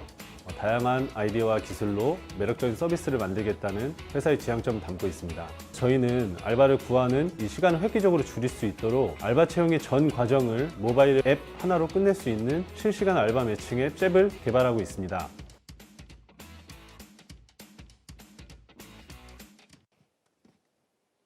네, 안녕하세요. 언택트 시대의 알바 매칭 앱 잽의 발표를 맡은 전병선이라고 합니다. 코로나 때문에 다들 많은 어려움을 겪고 계실 텐데요. 하지만 아무리 코로나가 심해져도 우리의 생활을 멈출 수는 없기에 여러 곳에서 알바는 필요합니다. 그럼 지금까지 알바를 구하는 과정에 어떤 문제가 있는지 먼저 살펴보겠습니다. 알바를 구하는 과정을 보면 먼저 알바생 입장에서는 하나의 알바를 구하기 위해 원하지도 않는 수많은 채용 공고를 봐야 했고 지원 단계에서는 매번 전화나 문자 아니면 메일을 보내야 했습니다. 면접 단계에서는 직접 사장님이 계신 가게로까지 찾아가야 했고요. 계약은 사실상 구두로만 합의하는 시기라 불안함이 크기도 했습니다. 그리고 사장님 입장에서는 매번 채용을 할 때마다 공고를 다시 올려야 되는 불편함이 있었고, 그다음에 채용 시즌이 되면은 시도 때도 없이 오는 모르는 전화로 일에 집중하기도 힘들었습니다. 그리고 면접을 볼 때는 당일 펑크와 노쇼와 같은 문제가 빈번하게 발생을 했고, 알바의 경우에도 계약서를 해야 함에도 불구하고 근로계약서를 작성하지 않아 법적인 말썽을 많이 겪기도 했습니다. 보신 것처럼 알바를 구하는 과정은 검색과 지원, 면접과 계약의 크게 4단계로 나누어 볼 수 있는데요. 문제는 각 단계마다 방식과 채널이 서로 달라 하나의 알바를 구하기까지 너무 많은 시간과 비용이 낭비되고 있다는 점이었습니다. 그래서 저희는 사장님과 알바생 모두 알바를 구하는 과정이 시간을 획기적으로 줄일 수 있도록 알바 채용의 전 과정을 모바일 앱 하나로 끝낼 수 있는 실시간 알바 매칭 앱 잽을 개발하고 있습니다. 적합도 매칭을 통해서 검색은 간편하게, 앱 내 메신저를 통해서 지원은 빠르게, 화상 면접을 통해서 면접은 언제 어디서든, 전자계약서 작성으로 인해서 복잡한 근로계약서 작성도 한 곳에서 끝낼 수 있도록 만들겠다는 것이 저희의 구상입니다. 저희는 저희의 핵심 경쟁력은 크게 3가지로 볼 수 있는데요. 먼저 검색에서 계약까지 하나의 완성된 프로세스를 구축했다는 점. 두 번째로 원하는 시간에 원하는 알바와 바로 연결될 수 있다는 점. 마지막으로 모바일에 최적화된 앱 설계를 통해서 100% 비대면 채용 환경을 구축했다는 점입니다. 그럼 본격적으로 저희의 주요 기능을 설명드리겠습니다. 먼저 검색 단계에서는 알바생의 보유 속성과 채용 공고의 항목들을 서로 태그 기반으로 매칭시켜 적합도에 따른 추천이 이루어지게 됩니다. 두 번째 지원 단계에서는 앱 내 메신저를 통해서 원하는 상대와 실시간으로 소통할 수 있고 근무 조건의 확인과 같은 간단한 응대는 자동으로 할 수 있는 챗봇도 제공할 생각입니다. 세 번째 면접 단계에서는 화상 면접이 가능한 툴을 제공해서 매번 일정을 조율하거나 가게로 직접 방문하지 않아도 언제 어디서든 바로 면접을 할 수 있도록 배려할 거고요. 마지막으로 계약 단계에서는 전자 계약 기능을 제공해 계약서를 작성하지 않아 생길 수 있는 법적인 문제를 미연에 예방하는 것은 물론 체결된 근로계약서를 마이페이지에서 언제 어디서든 바로 확인할 수 있도록 편의성을 제공할 생각입니다. 그리고 소통과 대화의 거리낌이 없는 Z세대의 특성을 고려해서 알바생들끼리의 커뮤니티 공간도 마련해 두었는데요. 다양한 알바 꿀팁들을 공유하는 것은 물론 노무 상담과 양도, 대타와 같은 실제적인 고민을 해결할 수 있는 공간으로까지 발전시켜 나갈 생각입니다. 잘 아시다시피 지금까지 알바 시장은 무려 15년간 C사와 M사가 사실상 독점을 해왔는데요. 그러다 보니 광고는 핫해도 사용성이 떨어지는 것이 사실입니다. 이러한 문제가 발생하는 근본적인 원인을 저희는 채용 공고를 중심으로 플랫폼이 설계되어 있기 때문이라고 생각을 했는데요. 이로 인해 크게 세 가지의 문제점이 발생하게 됩니다. 먼저 사장님이 채용 공고를 올리면 이를 본 알바생이 이력서를 내는 방식이기 때문에 물리적으로 많은 시간이 낭비가 되게 됩니다. 알바의 특성상 시간 이슈가 중요함에도 불구하고 일주일 이상 걸린다는 것은 분명히 문제가 되는 상황입니다. 둘째로 채용 공고를 기준으로 과금을 하다 보니 매번 채용 공고를 올릴 때마다 비용이 발생하고 채용 공고의 위치와 크기 아니면 특수 효과의 형태에 따라서 60개가 넘는 복잡한 요금제로 구성되어 있습니다. 또한 설령 알바가 하루 만에 그만두어도 다시 채용 공고를 올릴 때 비용 부담이 발생하게 돼서 사장님의 부담이 큰 것도 사실이고요. 마지막으로 채용 공고 자체가 곧 돈이기 때문에 굳이 중복 공고를 막을 이유가 없게 됩니다. 그러다 보니 이게 쿠팡 앱인지 아니면 바 앱인지 모를 정도로 물류센터, 콜센터와 같은 공고로 도배되어 있습니다. 결국 알바 앱에 기대하는 고객들의 니즈는 어딜 들어가야 가장 빠르고 정확한지 그리고 믿을 수 있는 알바를 채용할 수 있는지일 텐데요. 저희는 온오프 버튼을 통한 상시 채용 시스템으로 최소 일주일 이상 걸렸던 채용 과정을 불과 하루 만에 끝낼 수 있도록 만들 거고요. 두 번째로 확실히 매칭이 되어 서로 상호 동의하에 채팅창이 열렸을 때만 과금하여 비용 부담을 기존의 3분의 1 수준으로까지 확 낮출 것입니다. 마지막으로 동종 업계의 근무 이력을 인증하고 등급제와 추천제 등을 통해 매칭의 정확성과 전문성을 계속적으로 높일 계획입니다. 전체 온라인 알바 채용 시장 중 저희는 우선 알바 수요가 집중된 대학가 위주로 공략할 생각인데요. 대학가 주변의 알바 채용 시장 규모는 총 620억 규모로 추산되며 알바 수요가 몰리는 2학기 개강 시즌에 맞추어 가장 상권이 발달한 홍대 지역을 중심으로 저희는 베타 테스트를 준비하고 있습니다. 앞서 말씀드린 것처럼 기존 사업자들과는 달리 저희는 채용 공고의 등록과 프로필 열람은 모두 무료로 제공할 생각이고요. 여기에 저희가 확보해 나갈 고객수와 서비스 평균 요금을 곱해 대략적인 저희의 수익 모델을 산출을 해보면 2022년에는 약 28억 원 정도의 규모로 BEP에 도달할 것으로 예측이 되고 2025년에는 마켓시어 15% 수준인 127억까지 달성할 수 있을 것이라 기대하고 있습니다. 여기에 저희는 빠르게 비즈니스 모델 다변화의 수익성을 높여나갈 계획인데요. Z세대를 대상으로 한 알바 앱을 시작으로 외국인, 시니어, 기업 고객으로까지 빠르게 서비스 대상을 넓혀나갈 생각입니다. 다양한 가맹점과 체인점을 보유한 기업 고객 같은 경우는 이러한 알바 인력의 잦은 전출입으로 알바에 대한 수요가 많은데요. 저희는 기업 전용 브랜드 관을 구축하고 근태 및 급여 관리와 같은 백오피스 기능을 함께 제공하여 이러한 문제를 해결해 나갈 생각입니다. 이미 알바 시장은 빠르게 경력화되고 있습니다. 그래서 저희는 사용자와 비즈니스 모델이 확장되는 흐름에 따라 빠르게 데이터 중심의 플랫폼으로 성장해 나갈 계획인데요.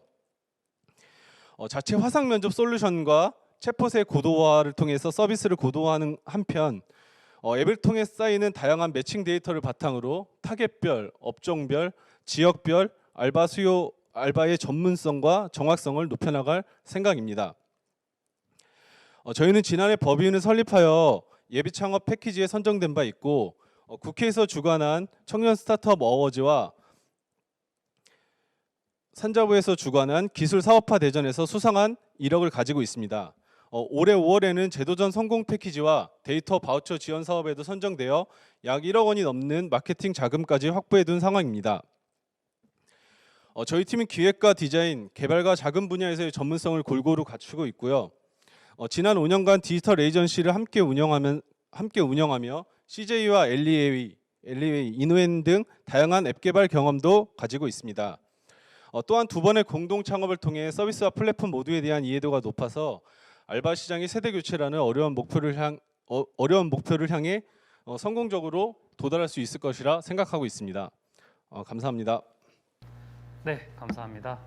마지막 피칭이었고요. 심사평 들어보도록 하겠습니다. 이승현 심사위원님부터 해주시길 부탁드리도록 하겠습니다.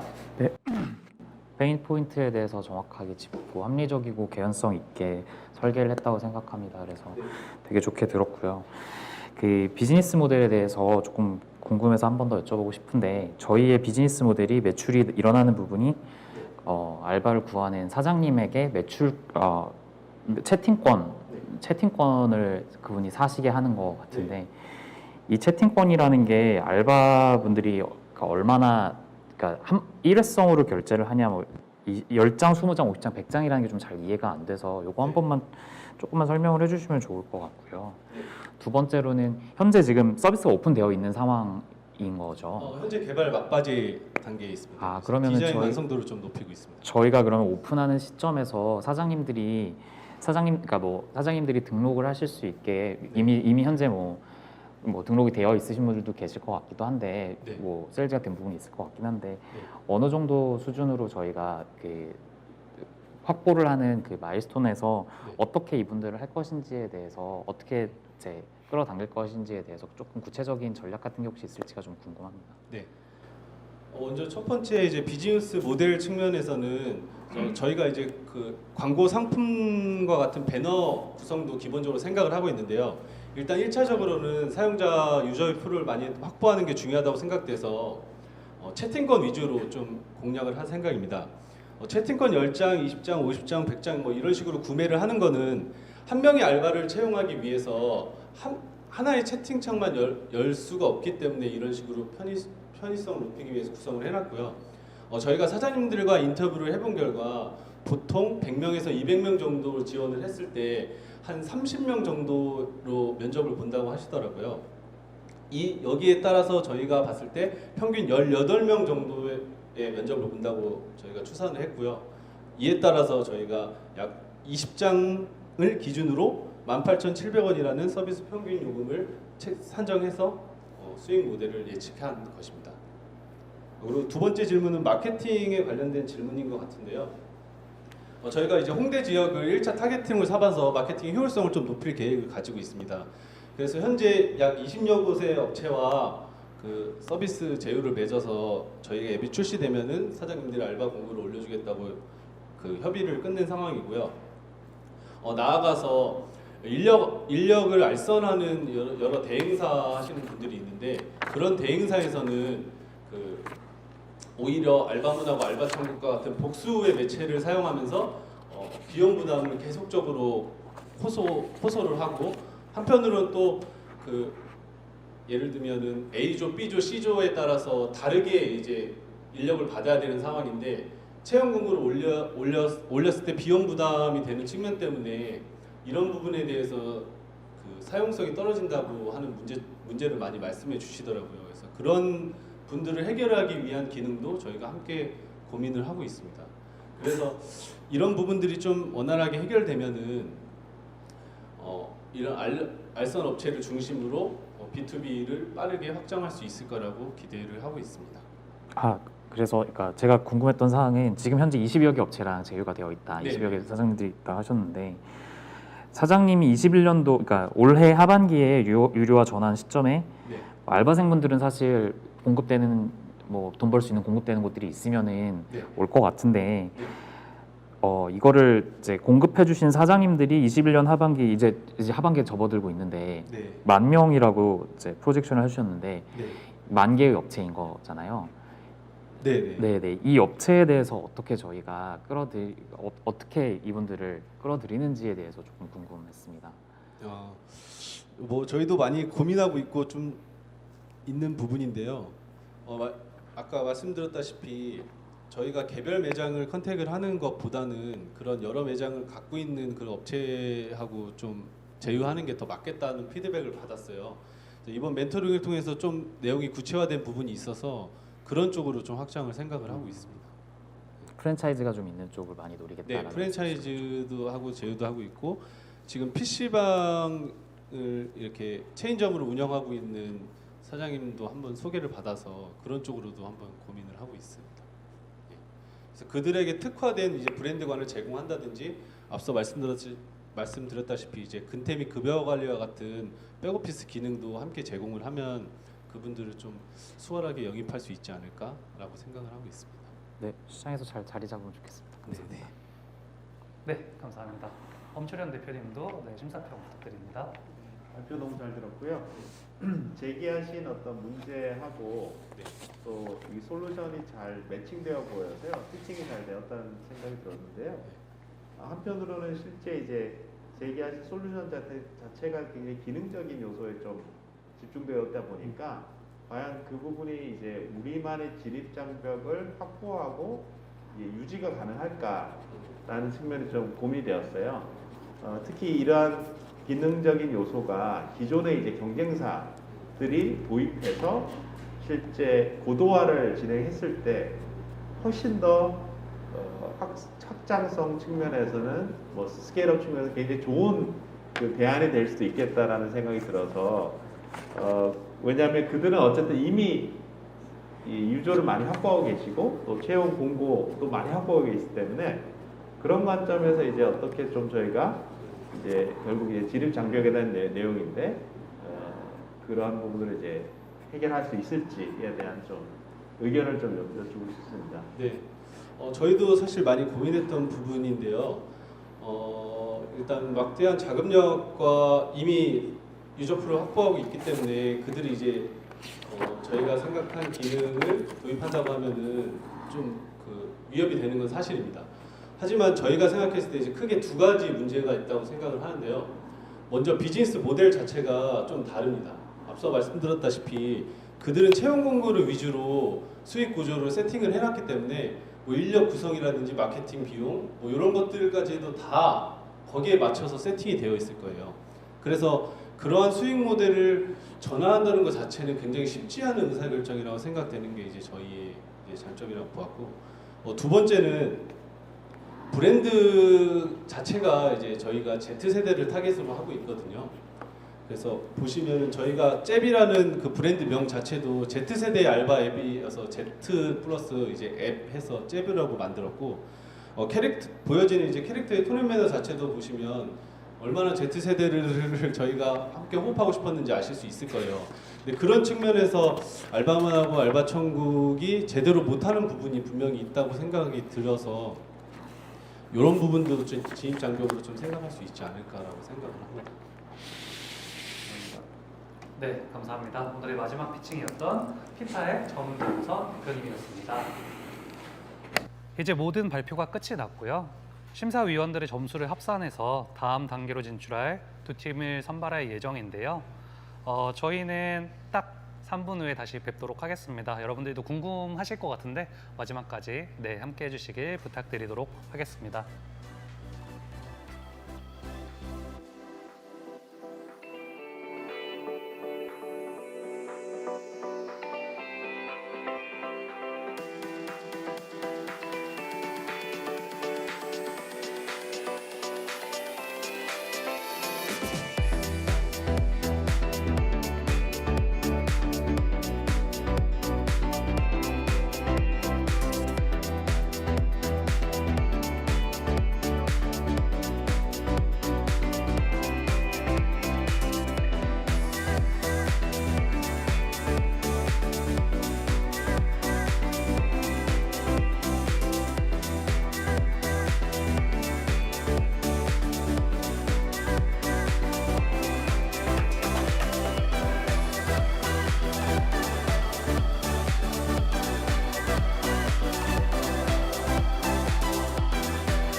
네, 여러분, 저희는 지금 서울 창업 카페 홍대점에서 스타트업 챌린지 데모데이를 진행하고 있습니다.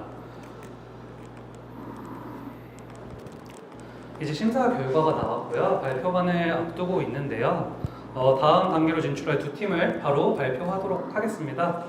호명되는 두 팀은 다음 단계로 이제 진출하는 것이기 때문에 따로 나와서 소감을 말씀하시거나 그런 시간을 갖지는 않고요. 이후에 이제 서울 창업 허브에 연계되는 스타트업 챌린지 프로그램에서 계속 참여하시게 됩니다. 네, 그러면 발표를 하겠습니다. 오늘 데모데이를 통해서 선발된 두 팀은요. 네, 스페이스 블록 그리고 피타입니다. 네, 축하드립니다. 네. 네, 감사합니다. 네, 축하드리고요. 두 팀에게는 저희 홍대점에서 사업화 지원금 제공해드리고 또 스타트업 챌린지 프로그램의 다음 단계로 나아가실 수 있는 기회를 제공해드립니다. 그리고 오늘의 결과와 상관없이 오늘 발표한 네 기업은 저희 홍대점의 공간과 그리고 필요하실 때 멘토링 요청하시면은 저희가 멘토링 지원을 8월까지 계속해서 지원을 해드릴 예정입니다. 그래서 네 기업 앞으로도 저희 계속 잘 부탁드리겠고요. 오늘 행사를 마무리하기 전에 오늘 함께 해주신 두 분의 심사위원님들 어떠셨는지 소감을 좀 간단하게 듣고 마무리를 하려고 하는데요. 먼저 엄철현 대표님 오늘 어떠셨는지 간단하게 조금 말씀해 주시면 좋을 것 같습니다. 네 분의 창업자분들의 어떤 발표를 듣고 굉장히 그 열정을 많이 느낄 수 있었고요. 특히 이제 그 제기하시는 프로블럼과 솔루션에 대한 피팅이 잘 되신 분도 있었고 또 거기를 넘어서서 실제 마켓까지 뭔가 어떤 피팅을 잘 해주신 분도 계셔서 그런 관점에서 이제 심사를 했던 것 같고요. 앞으로 이제 두 팀이 이제 선정되셔서 다음 이제 라운드로 또 이제 발전하실 텐데 결국에는 이제 증거 기반의 어떤 고객 개발 지표라든가 그런 것들을 좀 더 집중하셔서 실질적으로 우리 사업이 스케일업 할 수 있다라는 그 가능성을 많이 보여주시고 자랑해 주시면 아마도 훨씬 더 좋은 성과를 계속 이어나갈 수 있지 않을까 기대해 봅니다. 감사합니다. 네, 감사합니다. 네, 이승현 심사위원님도 오늘 어떠셨는지 한 말씀 부탁드립니다. 네, 늦은 시간까지 회사들 좋은 내용들 소개해 주셔서 너무 감사하고요. 제가 뭐 비록 심사위원으로 왔지만 감히 뭐 창업하신 분들의 전문성과 역량에 대한 평가를 감히 할 수 있는 거라고 생각하지는 않고 이 부분에 있어서 투자자의 관점에서 어떤 게 조금 더 투자자의 관점에서 좀 더 합리적인가 좋은가 그런 부분에 대해서 개인적인 제 심사였기 때문에 잘 선정이 되신 두 팀과 뭐 이번에는 아깝게 잘 안 되신 두 팀 모두 다 시장에서 잘 자리 잡으셔서 앞으로도 좋은 결과 보여주시기를 기대하겠습니다. 네, 감사합니다. 네, 감사합니다.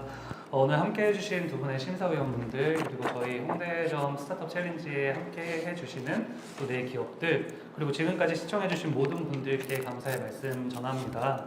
혹시 오늘 시청하시면서 궁금함 또는 흥미를 느끼신 투자자 혹은 엑셀러레이터 분들이 계시다면은 저희 서울창업카페 홍대점을 통해서 연락 부탁드리도록 하겠습니다. 저희가 현장에서의 행사는 이제 마칠 예정이고요. 저희 기업들의 발표 전 영상들을 좀 짧게 보여드렸는데요. 그 인터뷰 영상들 저희 이제 현장에서의 행사가 마무리되면은 쭉 이어질 예정입니다. 시청하시는 분들은 그 영상까지 한번 봐주시길 부탁드리겠고요. 즐거운 목요일 저녁 되시길 바랍니다. 감사합니다.